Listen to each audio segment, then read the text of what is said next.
तो बच्चों आज हम बात करने वाले क्लास 12 के पॉलिटिकल साइंस की 10 सैंपल पेपर के बारे में। ठीक है, जो कि क्वेश्चन पेपर है। ठीक है, जो कि सेट 1 का क्वेश्चन पेपर है और इसी के बारे में हम आज फुल डिटेल में बात करेंगे। ठीक है, जैसे कि आप देख सकते हो पॉलिटिकल साइंस का ये पेपर है जो कि 80 नंबर का होने वाला है, जो कि 3 घंटे का है और अभी हम इसी के बारे में बात करने वाले हैं। और चैनल पर पहले नहीं हो तो चैनल को सब्सक्राइब कर लेना। ठीक है, और वीडियो को लाइक कर देना। ठीक है बच्चों, तो चलिए हम बात करते हैं। तो जैसे कि खंड क है। ठीक है, तो इससे पहला क्वेश्चन जो हमारा ये है कि बच्चों वह महाशक्ति कहलाने वाले दोनों देशों का पूरा नाम लिखिए। ठीक है, जिनकी आपसी रोह होड़ और विद्रोह शीत युद्ध का मुख्य कारण बना। ठीक है, और इसमें आपको अथवा भी डाल रखा है, तो आपको चाहे या तो पहला करना है या फिर अथवा वाला ये करना है। ठीक है, तो आपको दोनों में से कोई एक करना है, जो कि 1 नंबर का क्वेश्चन है। ठीक है, तो यानी इसमें करना आपको जो अथवा वाला है उसमें करना है आपको CETO का वित्तीय रूप लिखिए। यानी आपको इसका सेकंड क्वेश्चन जो हमारा सेकंड क्वेश्चन है वो है वार्सा पैक्ट। ठीक है, जैसे आपको पता होगा वार्सा पैक्ट क्या था, तो वार्सा पैक्ट को पूर्वी गठबंधन भी क्यों कहा जाता है। तो आपको इसमें ये बताना है 1 नंबर क्वेश्चन में कि जो वार्सा पैक्ट था उसको पूर्वी गठबंधन क्यों कहा जाता है। ठीक है, तो आपको ये 1 नंबर का हो जाएगा क्वेश्चन। ठीक है, तो अब इसी प्रकार समझ लेते हैं। और सेम ये जो है ये इंग्लिश मीडियम हो गया, इंग्लिश वाले मीडियम वाले बच्चे भी देख सकते हैं, कर सकते हैं। ठीक है, निम्नलिखित वाक्यों को अर्थपूर्ण बनाने के लिए पूरा लिख कीजिए। ठीक है, तो इसमें ये पूर्वी यूरोप में वो वाक्य शांतिपूर्वक ढंग से 2 स्वतंत्र देशों में बट गया जिन्हें डैश और डैश कहा जाता है। तो आपको बताना है दो जगह का नाम बताना है, जिसमें पहला जगह का नाम यहाँ आएगा और दूसरी जगह का नाम यहाँ पर आएगा। ठीक है बच्चों, तो कोई इस तरह से कर लेना है। और इसके साथ हम चौथा क्वेश्चन की बात कर लेते हैं। उस देश की पहचान कीजिए जो तो नाटो का सदस्य था। ठीक है, और ना ही वापसा पैक्ट का सदस्य था। तो आपको बताना, इसमें से 4 ऑप्शन आपको दिया हुआ है जिसमें से आपको बताना है। ठीक है, तो ए जो है फ्रांस हो गया, बी हो गया पोलैंड, सी हो गया स्वीडन, डी हो गया स्पेन। देखो 4 में से कोई एक बताना है। ठीक है, जो कि वार्सा पैक्ट का सदस्य नहीं। तो हमारा जो 5वां क्वेश्चन है वो है वैश्विक अर्थव्यवस्था के संदर्भ में सार्वजनिक वस्तुओं के कोई 2 उदाहरण लिखना है आपको। ठीक है, तो आपको इसका 2 उदाहरण लिखना है। जो हमारा छठा क्वेश्चन है वो है चीन में कृषि के निजीकरण का क्या प्रभाव पड़ा। ठीक है, तो आपको ऑप्शन में से चुनना है।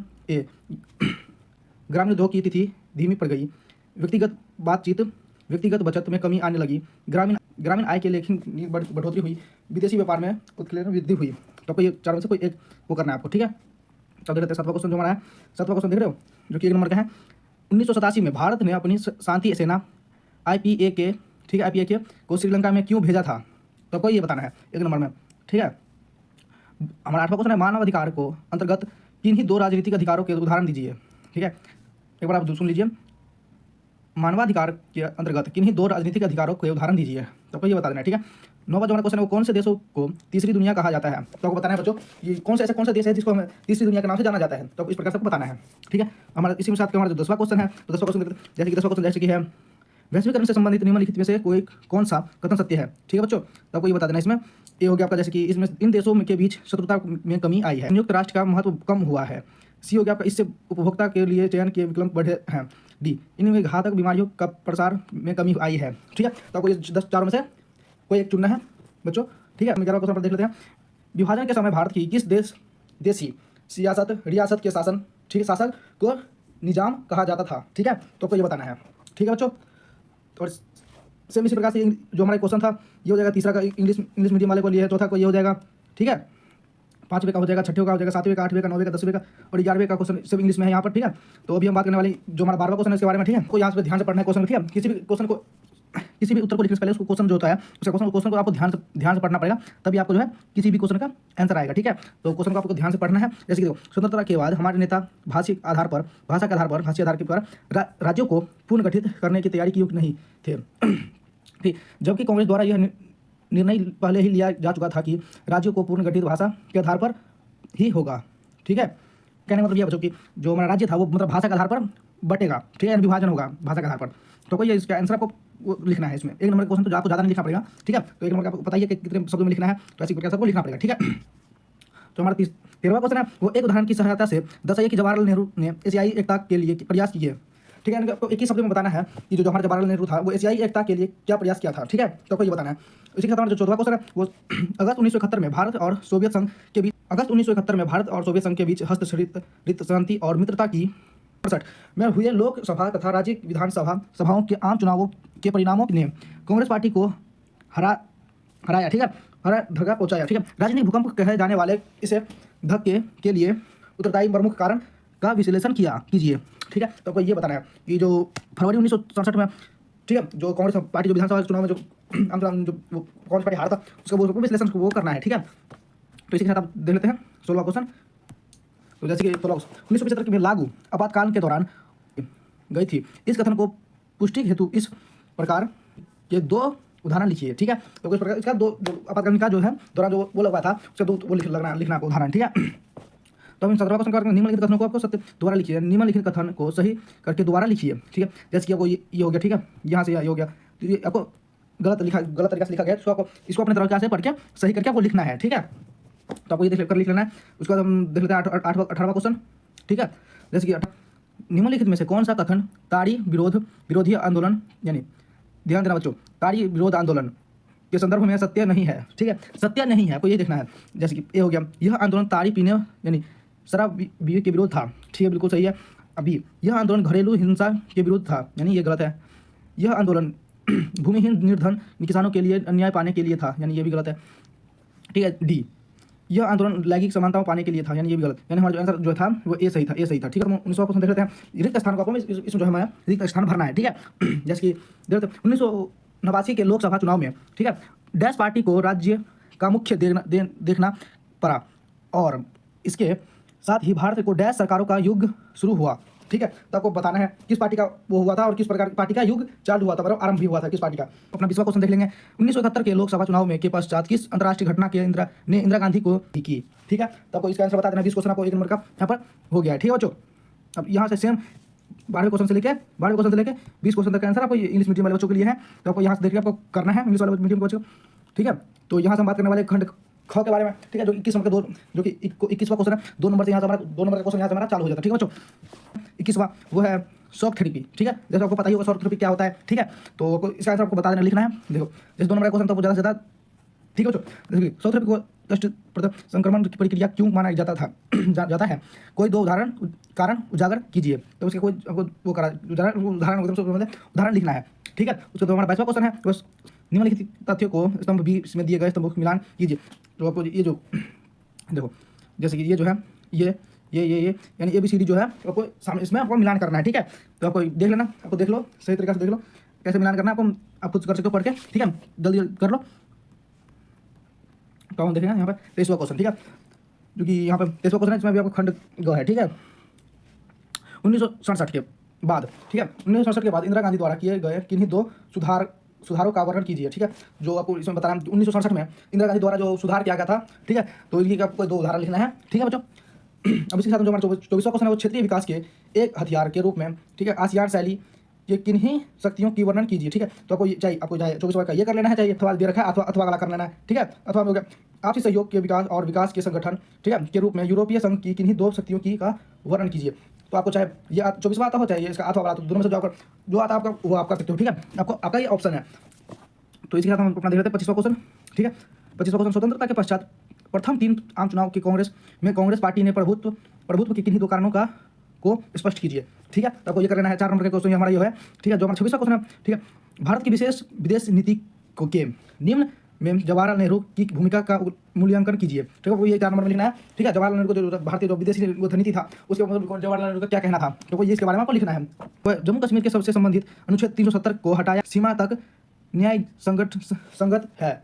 ठीक है, इसको आपको अपने उत्तर को के समर्थन में कोई 2 उपयुक्त तर्क, यानी उत्तर सही तरीके से आपको लिखना है। आपको सही तरीके से अपने तरफ से लिखना है उसको, तर्क अपने तर्क में लिखना है। ठीक है बच्चों, तो यहाँ से सेम, और ये इंग्लिश मीडियम वाले बच्चों के लिए है।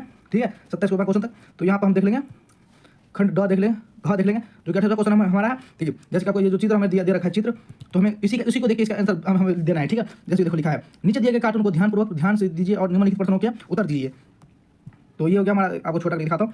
जैसे कि ये हो गया हमारा आंसर, सॉरी कार्टून, और ये हो गया हमारा ये क्वेश्चन। ठीक है, ये 2-3 ये हमारा क्वेश्चन है। कार्टून में दर्शाए गए टाइल लगाने यूनिफॉर्म पहने मूर्ख द्वारा पाकिस्तान में कौन से 2 पदों को दर्शाया गया है। ठीक है, आपको इसमें से पहचानना है कि इसमें जो है दर्शाना। ठीक है, सेकंड है पाकिस्तान के संदर्भ में दूसरी समीकरण का अर्थ स्पष्ट कीजिए। और जो हमारा तीसरा क्वेश्चन है वो है, इस कार्टून द्वारा पाकिस्तान की राजनीति के संबंध में दिए गए संदेश को स्पष्ट कीजिए। यानी ठीक है, इस कार्टून के द्वारा हमें ये बताने की कोशिश की है कि इसमें जो है ना पाकिस्तान के बारे में कुछ वो लिखा है, संबंधित कोई संदेश लिखा हुआ है। ठीक है, तो आपको ये बताना है कि आप इसमें क्या लिखा गया है। ठीक है, तो आपको ये लिखना है। ठीक है बच्चों, और ये जैसे कि अब ये हो गया, ठीक है। तो आपको ये इस पर ध्यान देना है, ठीक है। ये है दृष्टिबाधित बच्चों के लिए, जिसको मतलब कोई समस्या होती है, जैसे किसी को दिखाई नहीं देता है, तो वो प्रश्न इसके लिए है, ठीक है। तो आपको ये सब ये नहीं करना है, ठीक है। सेम ये इंग्लिश मीडियम वाले बच्चों के लिए है, इंग्लिश में। तो हमारा जो ये 29वां क्वेश्चन है, देख लो 29वां क्वेश्चन है, ये पैराग्राफ है, ठीक है बच्चों।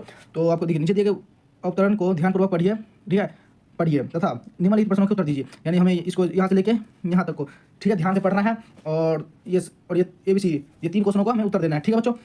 सेम यही 30वां क्वेश्चन भी हमारा सेम इसी प्रकार है, ठीक है। पढ़ के आपको आंसर देना है, ठीक है। पैराग्राफ है, तो जैसे कि इंग्लिश में हो गया 29वां क्वेश्चन का आंसर, ठीक है। पैराग्राफ ये 30वां क्वेश्चन का पैराग्राफ हो गया इंग्लिश में।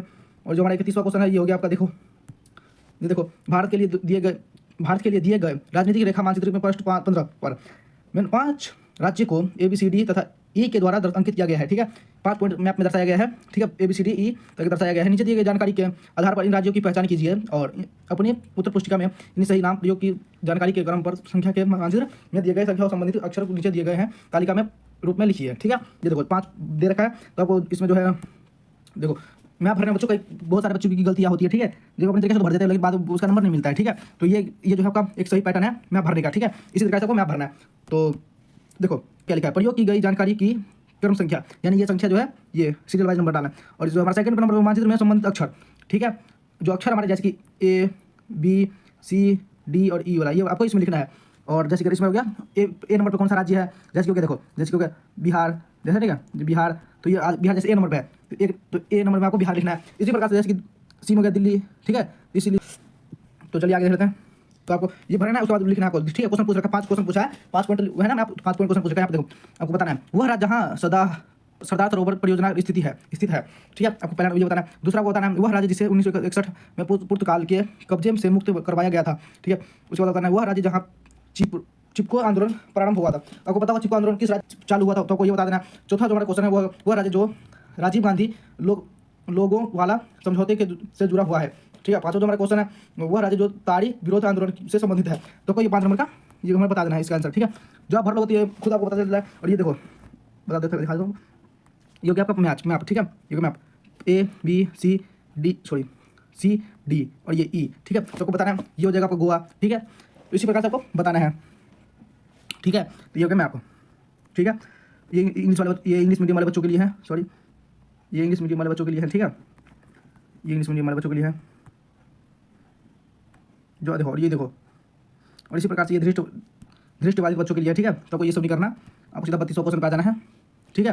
देखो 2 ध्रुवीय विश्व की समिति के बाद भारत की गुट निरपेक्षता की नीति पहले जैसे प्रारंभिक और प्रभावकारी नहीं रही। इस कथन के पक्ष में कोई 3 उपयुक्त तर्क लिखिए, जो कि 6 नंबर का। आपको 3 तर्क लिखना है इसके बारे में, अथवा भी है तो चाहे आपको ये लिखना है, चाहे आपको ये लिखना है, ठीक है।